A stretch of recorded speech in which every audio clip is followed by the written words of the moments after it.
하나님께서 만든 우리 인간은 하나님과 교제하고 그 은혜 가운데 살 수 있도록 하셨지만 우리가 범죄함으로 하나님에게서 떨어지게 됩니다.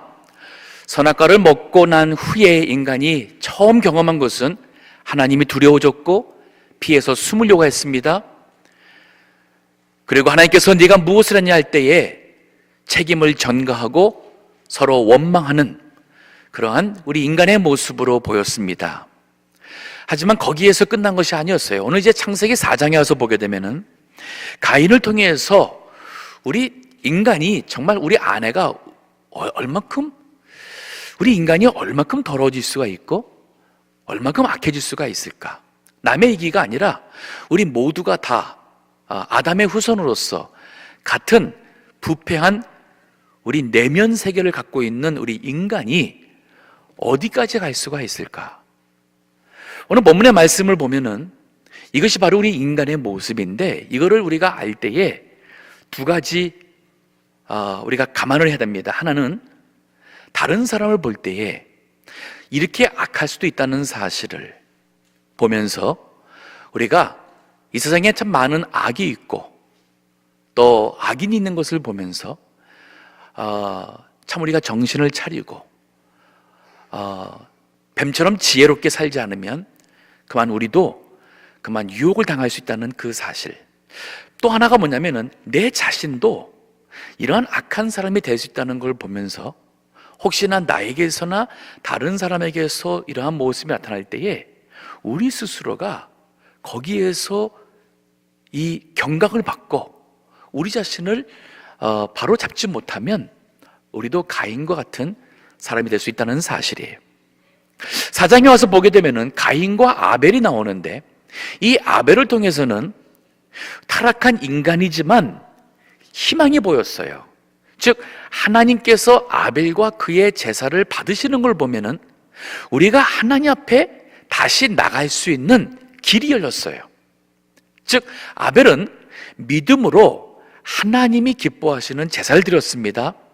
피의 제사였고 그것이 우연인 것 같지만은 그 하필이면 당시에는 채식을 하고 육식을 안 하는 때인데 아벨이 그 양을 치는 사람인 걸 보게 되면은 아마도 하나님께 제사를 드리기 위해서 양을 쳤다고도 볼 수가 있습니다. 즉 히브리서에 볼 때는 그가 믿음으로 듣다는 얘기는 단지 신앙심이 아니라 하나님의 말씀, 하나님께 나아갈 수 있도록 제사를 드릴 수 있는 하나님이 주신 그 말씀을 믿고 그래서 그 말씀대로 드린 제사라고 우리가 이해할 수가 있어요. 즉 아벨은 비록 타락한 인간이지만 하나님께 나아갈 수 있는 그 길을 통해서 그 하나님 앞에 제사를 드렸고 가인은 그렇지가 못했습니다. 즉 타락한 인간이 하나님을 향하여서 제사 혹은 종교심 나름대로 하지만은 하나님께는 연락이 되지 않는 그러한 우리의 영적 모습이 있는 것이에요. 즉 구원받지 못한 사람도 기도할 수 있습니다. 구원받지 못한 사람도 나름대로의 영적으로 어떠한 그 신을 찾고 또 영의 세계에 대한 말씀을 할 수가 있어요. 그렇다 해서 그들이 다 하나 앞에 연락되는 것은 아니에요. 자, 그러면 그러한 구원받지 못한 아직 거듭나지 못한 타락한 인간의 내면 세계가 어떤지 오늘 6절서부터 쭉 보겠습니다. 6절입니다. 여호와께서 가인에게 이르시되 네가 분하여 하면 어찌미며 안색이 변함은 어찌미뇨. 이 질문은 하나님께서 가인과 그 재물은 연락하지 않았다, 받지 않은 것에 대해서 왜 아벨 것은 받고 나와 내 것은 안 받았느냐 하는 이것에 대해서 가인이 마음속에 그만 분이 생겼어요. 그리고 그것이 안색, 이 감정이 격해져서 그만 감출 수가 없는 안색까지 변한 것입니다. 자, 그럴 때에 7절에 봅니다. 네가 선을 행하면 어찌 낯을 들지 못하겠느냐. 즉 가인에게 깨달을 수 있도록 하나님께서 은혜 베풀어 주시는 거예요. 네가 선을 행하면, 이 말은 뭐냐면 네가 바르게 나에게 하나님에게 바른 제사를 드렸으면 믿음으로 나에게 왔으면 네가 왜 지금과 같이 그 낯을 들지 못할 화가 나고 그 화를 감추려고 하는 그러한 모습이 되겠느냐? 문제는 뭐냐면 가인이 선을 행하지 않았기 때문에 그런 것이었어요. 그러면서 하는 말씀이 뭐냐면 죄에 선을 행하지 않으면 죄가 문에 엎드리느니라. 즉 우리가 하나님 앞에 올바르게 선으로 살지 않으면은 이 죄가 문 앞에 엎드린다는 그 표현은 마치 맹수가 먹잇감 사슴을 보았습니다. 기회를 가만히 엎드려서 엿보고 있는 것 같은, 죄가 어떻게든지 기회가 있으면 우리에게 들어와서 우리로 하여금 죄를 범하게 하고자 사탄이 이 죄와 함께 역사하고 있다는 말이에요. 그러면서 하는 말씀은 죄의 소원은 내게 있으나 너는 죄를 다스릴지니라. 타락한 인간에게 죄의 소원, 즉 죄를 범하고 싶은 충동, 그 원함이 들어왔다는 말씀이에요. 자, 여기 보니까 주님께서 가인에게 아직 그가 마음에서 지금 죄를 범하고 싶은 이 충동, 즉 마음에서는 이미 이 분노, 시기, 질투, 여기에서 마음에서는 벌써 죄가 들어왔지만 이것이 행동으로 가지 않도록 하나님께서 우리에게 주신 두 가지 권면의 말씀이 있었어요. 즉 뭐냐면 네가 선을 행하면 이라는 말씀이 있어요. 선을 행하면 어찌 낯을 들지 아니하겠느냐. 그러나 선을 행치 아니하면 죄가 문 앞에서 들어오고자 기다리고 있다. 이 말이 뭐냐면 우리가 선을 행하면 죄를 범하는 것을 예방할 수 있다는 얘기예요. 적극적으로 우리가 선을 행하는 사람, 여기서 말하는 선은 도덕적인 선보다는 하나님 앞에서 인정받을 수 있는, 즉 하나님이 기뻐 받으시는 그러한 제사, 아벨과 같이 그러한 믿음의 제사를 드리는, 말씀에 합당한 제사를 드리는 것이 바로 그 선이에요. 이거를 지금으로 말한다면 우리가 하나님 앞에서 할 수 있는 가장 큰 선은 예배 생활이에요.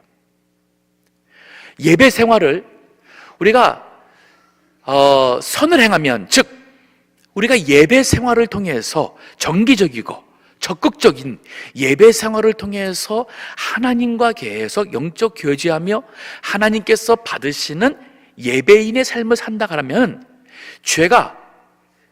이 죄가 들어오질 못하는 거예요.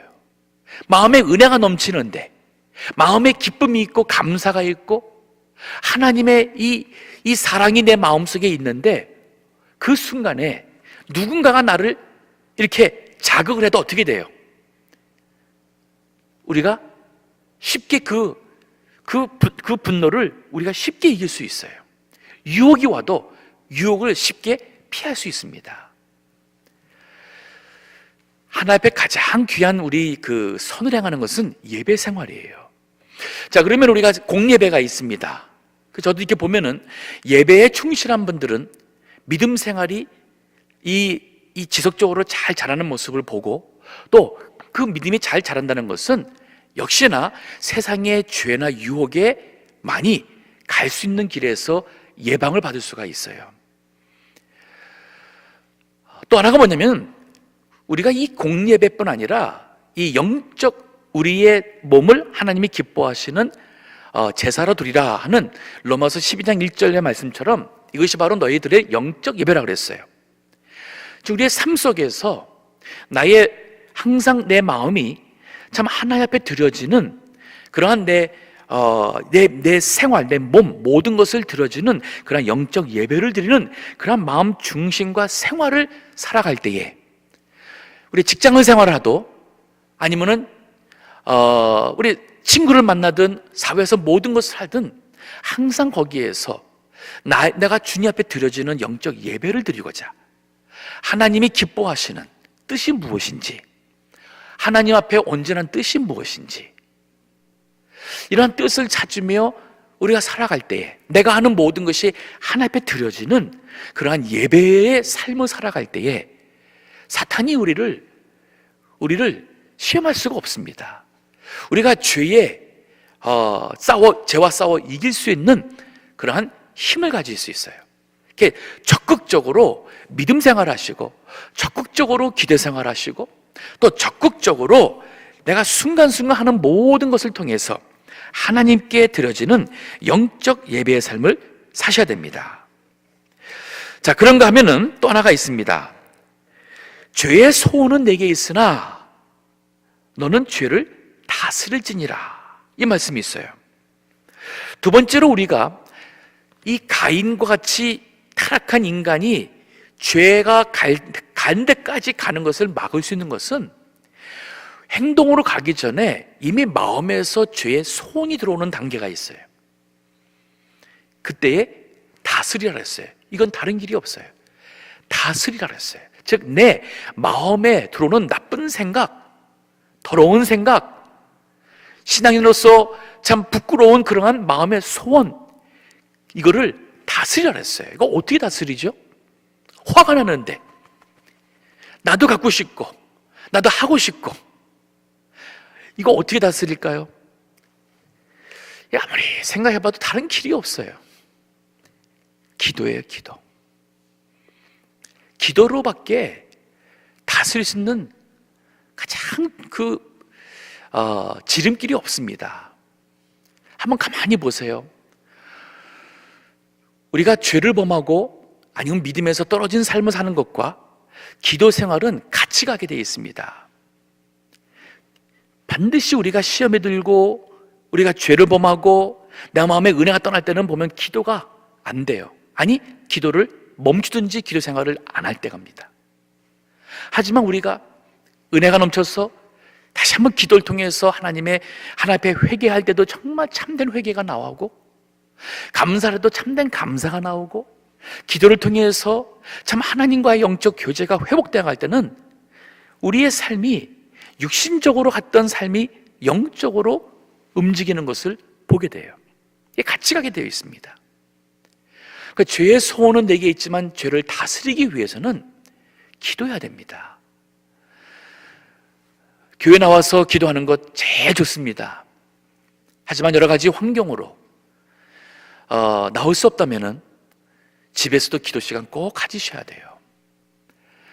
자, 지난주에 느헤미야서를 했는데 느헤미야서 한번 보십시오. 1장도 그렇고 2장도 그렇고 느헤미야가 하나님 앞에 금식하며 긴 시간 기도하는 그 모습은 1장이었지만은 2장에서는 그 왕 앞에서 대화하면서 그가 순간순간 앞에 기도를 해요. 이제 뒤에 가서 느헤미야를 쭉 더 보시게 되면은 느헤미야의 특징이 뭐냐면 기도의 사람이에요. 그가 무슨 일을 하던 그때마다 하나님 앞에 먼저 기도를 해요. 그리고 말을 하고 기도하며 어려울 때에 도우심을 구하는 그 모습을 봅니다. 기도 생활을 우리가 다시 한번 회복해야겠습니다. 기도 시간을 늘려야겠어요. 이전과 같이 하던 그 기본적인 기도 시간을 꼭 갖고, 때로는 좀 더 장기간 시간을 좀 오래 갖고 좀 하나님과의 만남에 푹 젖는 시간을 가지는 것이 참 필요해요. 제가 목회하면서 종종 이렇게 기도원을 좀 다녀옵니다. 이번 주도 이렇게 다녀왔는데, 물론 그래요. 어디서든 기도할 수 있는 거 아니냐? 그렇습니다. 물론 어디서 기도할 수 있어요. 하지만 일부러 떠나는 것은 방해받지 않으려고 그러는 거예요. 아무래도 여기 있다 보니 자꾸 방해받습니다. 그래서 기도하러 가면 방해받지 않고 좀 오랜 시간, 말씀도 좀 오랜 시간 묵상하면서 깊이 보면서, 또 말씀 가지고 기도하면서, 또 돌아보면서, 또 하다 보면은 이제 기도 제목들이 많이 떠올라요. 못했던 기도 제목들, 우리 교인들 한 분 한 분 생각하면서, 또 제가 시간 제한을 받지 않으니까 시계를 아예 안 봐요. 그래서 내가 밤 몇 시까지 말씀 보다가 기도하다 한지도 모르겠습니다. 그냥 일부러 안 봅니다. 안 보고 그냥 하다가 아주 피곤한 것 같으면 좀 눈 붙이고, 또 그다음에 좀 눈 떠지면 또 씻고 일어나서 또 해가면서 하는 게 뭐냐면, 이렇게 말씀과 기도 가운데 푹 젖고 나면은 이 영적인 힘이 생긴다 그럴까요? 때로는 마음이 좀 막 이렇게 감정적으로랄까, 마음이 좀 이렇게 이게 뭐라 그래요? 이게 여유가 좀 줄게 되고, 막 이 바쁜 생활 속에서 이렇게 느끼는 그런 어떤 좀 조급함, 그 모든 것들이 이게 다 주님 안에서 이게 잔잔해지면, 그 다음에는 이제 웬만한 말을 듣던 뭐 있어도 별로 이렇게 그거에 흔들리지 않을 만한 그러한 좀 영적 강함을 느끼는 것 같습니다. 여기 하나님께서 하신 말씀 바로 그거예요. 가인에게 이게 하나님의 은혜입니다. 오늘날도 여긴 지금 가인에게 하나님이 직접 말씀해 줬지만은, 오늘날도 우리 모든 사람들의 심령, 이 양심을 통해서 하나님께서 성령이 우리에게 이렇게 말씀을 하시는 거예요. 죄의 손이 오지만은 너 그거 다스려라. 네가 지금 화가 나도 분을 내지 마라. 너가 지금 억울해도 억울하다 해서 육신적으로 반응하지 마라. 우리가 이 죄를 다스리라는 것 참 중요합니다. 제 말씀 생각하면서도 제가 이렇게 쭉 보니까 제 그 목회성에서도 이 적극적으로 이 선을 행하는 삶, 즉 하나님을 예배하고 믿음으로 믿음 하에 서 있는 삶을 떠나서 그만 참 해서는 안 될 죄를 범하기도 하고, 그래서 이혼하기도 하고, 그 중에는 결국은 자살로서 끝났던 그런 안타까운 분들도 있었어요. 믿음 생활 잘했었어요. 잘했는데 별거 아닌 것으로 인해서 교회를 떠나게 됩니다. 다른 교회 가서도 신앙생활 잘해서 믿음 했다면 그렇게 안 됐을 것 같은데, 그게 연결 안 될 때에 몇 년 후에 가정에 이혼했다는 소리를 듣게 됐고, 참 안타까운 그런 소식을 들은 경우도 있고, 또 뭐는 교회 생활을 중단하고 다시 옛날에 교회 나오기 전에 세상의 그 삶으로 돌아가더니만은 그만 극단적인 선택을 했던 케이스도 있었어요. 우리가 다 가인과 같은 우리 부족하고 연약한 인간이에요. 자, 하나님께서 사랑해서 가인에게 미리 이 말씀을 예반하고 줬어요. 근데 그 다음 절 보십시다. 8절에 보니 가인이 그 아우 아벨에게 고하니라. 이 말은 뭐냐면은 아벨에게 먼저 말을 걸었어요. 말을 한 거예요. 그러면서 그 후 그들이 들에 있을 때에 가인이 그 아우 아벨을 쳐 죽이니라. 여기 보게 되면 가인이 이게 의도하지 않았는데 갑자기 한 것이 아니라 이거는 의도적으로 계획한 살인이었어요. 왜냐하면 가인이 아벨에게 고했다, 이 말은 뭐냐면 너 나 좀 보자, 바로 이 말이에요. 너 나 좀 시간 좀 낼래? 내가 너 좀 만나서 할 얘기가 좀 있어. 즉 가인이 아벨에게 뭔가를 해치려고, 그래서 만나자고 말을 걸었던 것이고, 그 후에 그 말을 한 후에 들에 둘만 있었어요. 즉 이게 사실 인간이 그래요. 다른 사람이 있으면 걸릴까봐, 이게 잘못된 걸 아니까 다른 사람이 있을 때는 안 하려고 그래요. 아무도 없을 때, 아무도 안 보는 거로 생각한 것이 바로 여기 바로 이제 가인의 모습이었죠. 하지만 뒤에 가서 보면은 본 사람은 없지만은 하나님이 하셨어요. 즉 하나님을 속일 수는 없습니다. 그리고는 그가 뭐 했어요? 들에 있을 때에 그 아우 아벨을 쳐 죽였다는 것은 뭐냐면 사고로 죽은 게 아니에요. 그가 손을 들어서 주먹을 했는지 돌을 들어가지고 돌로 쳤는지 정확히는 알 수 없지만은 그는 의도적으로 동생을 살해했습니다. 한번 생각해 보세요. 거기까지 그 가인의 감정이 아니 그렇게까지 화를 낼 만한 문제도 아닌 것 같은데, 하나님께서 동생 재산을 받고 내 건 안 받았다고 왜 동생한테 화를 내야 돼요? 아마 가인의 이론은 그랬을 거예요.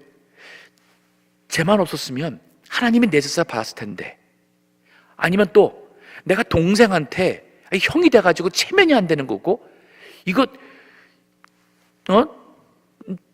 아마 여러 가지로 아벨이 미웠을지도 모르겠죠. 그래서 그 미움이 여러 가지 안 되는 걸 다 얽어매가지고 내가 저는 그만둘 수가 없어. 아마 그 감정을 다스리지 못한 그것이 결국은 내가 그 동생을 해하고자까지 하고, 아마 여태까지 죽음이란 것을 몰랐으니까, 그렇죠? 이게 첫 죽음이잖아요. 아마 가인이 아벨을 이렇게 쳐서 자기의 감정 폭발을 했을 때에 그것이 어떤 결과가 되는 것을 몰랐다고도 볼 수가 있어요. 근데 동생이 죽었어요. 피를 흘리고, 그리고 죽었습니다. 하나님께서 분명히 경고했는데 죄를 마음에서 다루지 못하면 죄의 노예가 됩니다. 그리고 죄의 지배를 받고 죄를 범하게 돼요. 특히나 이제 우리가 아까 기도한다 그랬죠? 그 기도와 함께 아울러서 우리가 기도를 하게 되면은 그 순간의 감정과 모든 것을 기도하면서 시간을 우리가 벌어요. 우리가 감정이 욱할 때나 그때는 무슨 말을 하든 행동을 하게 되면 반드시 실수를 하고 상대에게 상처를 주는 경우가 나옵니다. 저도 그걸 많이 제 자신을 보더라도 그런 것을 볼 때마다 늘 제 자신에게 하는 얘기가, 제가 감정적으로 좋지가 않을 때, 그럴 때는 피하는 게 제일 좋더라고요. 그러니까 사람들하고 이렇게 말을 하든지 하게 되면은 실수를 하게 되니까, 그래서 피하는 게 제일 좋더라고요. 일단 피하고, 그리고 내 자신을 다스려야 돼요. 기도하면서 또 하나님의 말씀을 가지고 다스려야 돼요. 지난주에 제가 설교하면서 이 시대에 무너진 이 벽, 우리가 다시 쌓아야 될 그 벽 중에 하나가 살아계신 하나님의 주권을 믿는 신앙. 우리가 이 살아계신 하나님의 주권을 믿는 신앙만, 이 신앙만 우리가 갖고 있었고, 이 신앙적으로 이 하나님만 바라보고 붙잡아도 우리가 너무 화가 나고 너무 다급하고 너무 힘든 때가 와도, 정말 절망적인 때가 와도 하나님의 주권, 이 하나님을 믿는 이 믿음 하나만 가지고 우리 그 어려움을 극복할 수 있습니다. 이길 수 있어요. 즉 올바른 믿음에서 기도하며 우리가 아는 하나님을 붙잡고 이길 수 있다는 말이에요. 자, 그 다음 줄 보겠습니다. 하나님께서 나타납니다. 자, 우리 인간이 어디까지 갈 수 있느냐? 살인까지 갈 수가 있는, 여기 이 가인만이, 우리에게도 가인의 모습이 있어요. 동시에 우리에게는 아벨이라는 모습도 우리가 있습니다. 자, 다듬어지지 못한 타락한 인간이 살인까지 가는 죄를 범했어요. 아무도 없는 데서 행했지만은 9절에 보니까 여호와께서 가인에게 이르시되, 하나님은 먼저 가인에게 말합니다. 내 아우 아벨이 어디 있느냐? 하나님이 몰라서가 아니에요. 이거는 가인에게 회개할 수 있는, 자신을 돌아보고, 아무도 모르는 줄 알았는데 하나님이 알았다는 거예요. 아이고 참, 하나님이 하셨구나. 이거 어떡하지? 이 맘만 들어서도 희망이 있는 거예요. 하지만 우리 가인과 같은 이 타락한 인간이, 즉 마음속에 하나님을 믿는 믿음과 이것이 없는 인간에게는 그렇지가 않았어요. 그가 뭐라 그래요? 내가 알지 못한 아이다. 이거 거짓말이에요. 거짓말. 하나님께도 거짓말 시켜요. 그러면서 하는 얘기가 뭐냐면, 내가 내 아우를 지키는 자니까, 거꾸로 하나님 앞에 반문하면서 하나님을 질책하는 거예요. 왜 나에게 물어봅니까? 내가 동생을 늘 따라다니면서 내가 동생을 지키는 사람입니까? 왜 동생을 나에 대해서 묻습니까? 인간이 이렇게까지 갈 수 있어요. 네, 우리 인간이 그렇게 갈 수 있습니다. 즉 우리 자신이 내가 기도하면서, 예배를 통해서, 또 생활 속에 항상 하나님과 영적 교제하며 우리가 이 영적으로 깨어서 살지 않으면은 우리 가인까지도 갈 수 있어요. 제 신앙생활을 오래 하다가 한 근 20년 이상 교회를 안 다니시고 한 분을 만나봤어요. 하신 분을 만났는데 얼마나 마음이 강팍한지 모르겠어요. 제가 한마디 하려고 그러면은, 제가 한마디에서 이게 무슨 하려고 한마디 하면은 받아가지고서 한 10마디를 해요. 제가 끊어야 돼요. 끊지 않으면은 이 대화가 안 되는 거예요. 제가 듣다가 끊어가지고 좀 뭔가 좀 신앙의 권면을 해서 하려고 하면은 또 제 말을 끊어가지고서는 또 이어나가는 거예요. 근데 그 말의 내용이 보면은 본인처럼 의롭고 본인처럼 성경 많이 알고 하는 분이 없는 거예요. 우리 인간, 우리 자신을 다스리지 않으면 가인과 같은 모습이 나올 수 있어요. 심지어는 하나님께 거짓말하며 하나님을 질책하며 하는 이 오만, 대범한 모습이 있습니다. 오늘날 얼마나 많은 인간이 하나님을 두려워하지 아니하고 하나님을 없이 여기고 하나님의 말씀 성경을 아주 경멸시하는 사람들이 얼마나 많습니까? 그들은 벌써 이미 가인과 같은 내면의 세계를 가진 사람이라 할 수 있지 않겠는가? 그 다음 절 보겠습니다.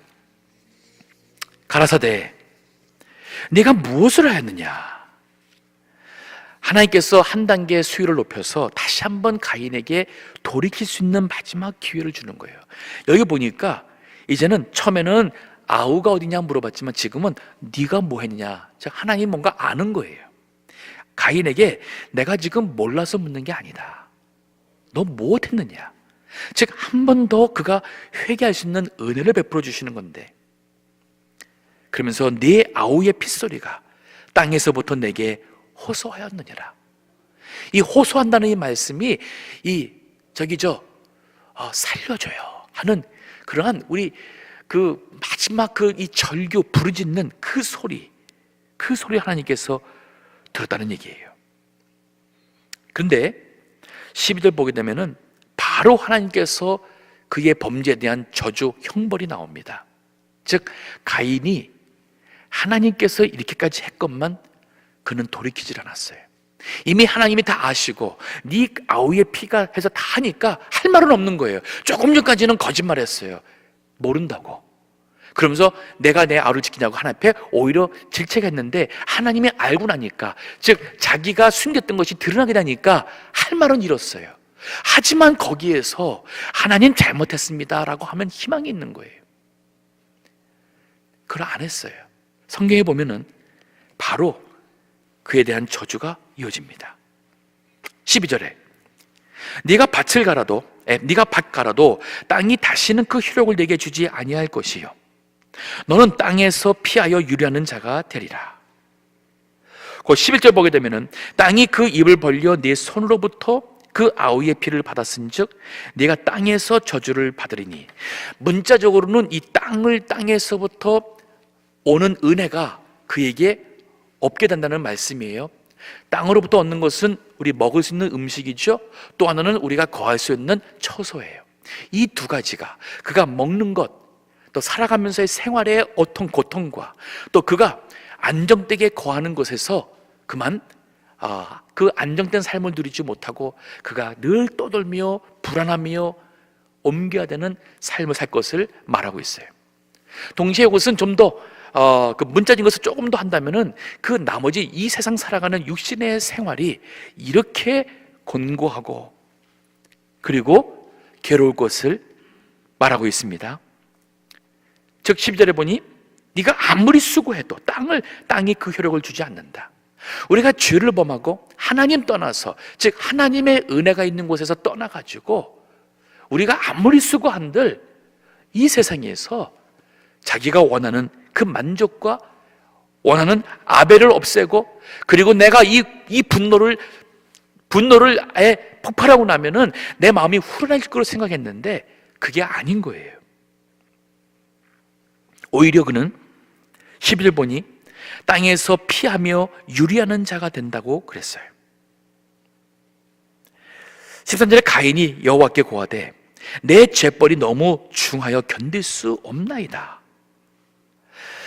이 정도 되면은 하나님 앞에 좀, 우리 아이들도 그렇잖아요. 아이들이 내가 이렇게 저는 맞아본 적은 없지만은 이렇게 어떤 애 맞는 애 보면은 맞을 때 잘못하면 되는데 어떤 때는 아야 하면서 그만 때려요 막 이럴 때는 부모한테 더 맞더라고요. 그냥 잘못했다고 해야 되는데 그렇지 않고 여기 지금 가인이 하는 걸 보니까 하나님 앞에 잘못했다는 이 자기의 잘못으로 인해서 된 것을 고백하기보다는 하나님 너무 죄가 너무 중합니다. 내가 한 게 그렇게 잘못됐나요? 하는 이 식으로 이 죄벌이 내게 너무 중하여 견딜 수가 없다. 그러면서 하는 얘기가 14절에 주께서 오늘 이 짐에서 나를 쫓아내시온즉 내가 주의 낯을 배웁지 못하리니. 이거는 뭐냐면 그 죄로 인해서 지금 이 가인이 있는 이곳은 에덴에서 나와가지고 아직은 하나님께서 하나님의 그 임재하고 하나님의 은혜와 사랑이 있는 곳이라 봐요. 친숙했습니다. 부모님이 있고 가족이 있는 곳이었어요. 근데 거기에서 쫓겨나서 갈 때에 이제는 이것은 그가 하나님의 그 사랑과 은혜, 관심, 이 모든 것이 떠나는 그러한 이제는 혼자서 살아가야 되는 이 인생에 그가 너무 이제는 내가 주의 낯을 뵙지 못하리니 내가 땅에서 피하며 유리하는 자가 될지라 무릇 나를 만나는 자가 나를 죽이겠나이다. 그가 불안해집니다. 죄책감에 시달리게 됩니다. 얼마나 인생이 죄로 인하여 그를 괴롭히는지, 그가 이제서야 죄의 범죄한 그 결과가 무서운 것을 알게 됐어요. 하나님과의 관계가 단절된 것입니다. 이 세상 살아가면서도 우리 구원받지 않는 사람들도 하나님의 더 큰 일반 은총을 받고 사는 사람이 있고, 죄를 범하고 더 악함으로써 하나님의 그 일반 은총도 그거마저도 못 받고 사는 사람들이 있어요. 즉 사는 것이 지옥이고 그 마음이 지옥이고 가정이 아니라 지옥과 같은 사는 삶은 사람들이 있어요. 문제는 죄, 해결은 하나님과의 관계가 회복되는 것밖에 없습니다. 자, 근데 하나님께서 이러한 가인에게 15절을 보면은 그래도 은혜를 베풀어 주세요. 여호와께서 그에게 이르시되 그렇지 않다. 가인을 죽이는 자는 벌을 7배나 받으리라. 가인이 동생을 죽였다 해서 가인을 또 죽이게 된다면 죄는 더 큰 죄를 낳게 돼요. 특히 이 시대에는 아직 하나님께서 사람으로 하여금 모든 것을 공의롭게 판단할 수 있는 하나님의 율법을 온전히 주지 않은 시점이었어요. 나중에는 율법을 주면서 하나님 앞에서 하나님의 사람들이 그 다른 사람의 죄를 판단하시도록 하나님께서 하시지만 지금 이 시점에는 아직 그 율법이 없는 시대예요. 그렇기 때문에 모든 판단은 하나님이 하시고요, 사람들은 다른 사람의 잘못에 대해서 그렇게 보복하는 잘못하는 것을 하나님께서 허락하지 않았어요. 이걸 우리에게 적용한다면 그것입니다. 다른 사람들이 나에게 아무리 잘못을 해도 우리가 주먹이 먼저 앞선다고 이런 식으로 하는 것은 하나님 앞에 옳지가 않은 거예요.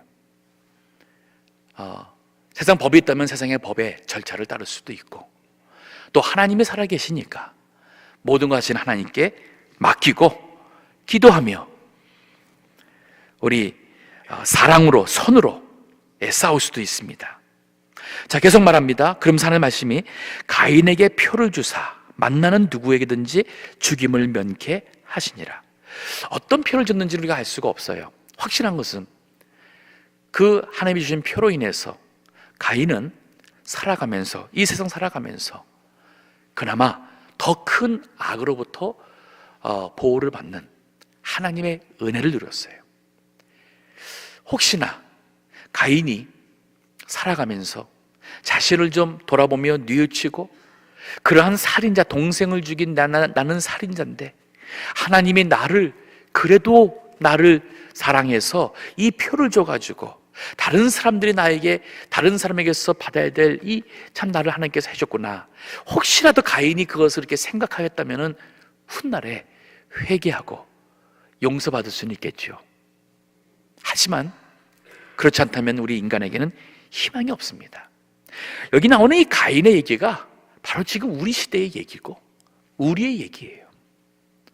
오늘 이 본문의 말씀은, 성경은 우리가 하나님의 말씀을 어기고 선과 악을 알게 하는 그 나무의 과실을 먹게 됨으로써 우리가 죄를 알게 된 것은 죄를 소원하는 것이 들어왔고, 우리 자신을 다스리지 않으면 하나님께 연락될 수 있는 그러한 믿음의 선한 그러한 예배 삶을 살지 않으면 우리는 가인과 같은 우리의 내면 세계가 무서운 세계로, 사람으로 변할 수가 있다는 사실을 생각합니다.